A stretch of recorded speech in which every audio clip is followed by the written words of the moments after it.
just happened between the three of us is the single reason that Gary Vee, the character, exists.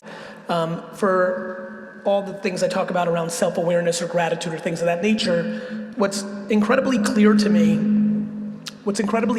at this point in my career is that from a business standpoint and clearly from a life standpoint, I think we grossly underestimate perspective. I really genuinely believe that life is exactly as you see it. But I think the key to happiness is being content while being ambitious. I'm so grateful for what I have, and I've always been that way, that all this special stuff that has been happening doesn't mean enough to me. This is not where my self-worth comes in. The Gary Vee crap and the claps and the follower, like, it's incredible, but it's not what I aspire to. It's not how I see my value. And I think the only way to be happy is to have a quiet mind.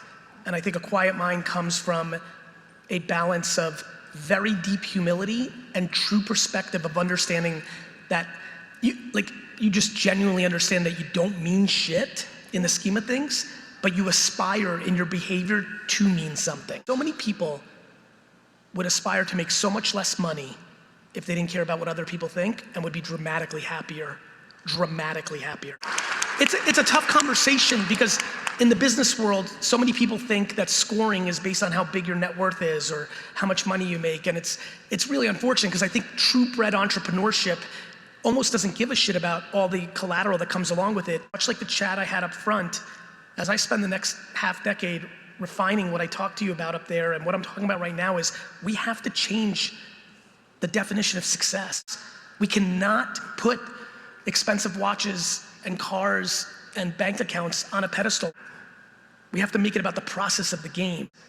Now, Gary, tell me, when life hits, when the storm of life hits, because we've all been there, no matter who you are, how do you remain in that state and that space of gratitude and balance?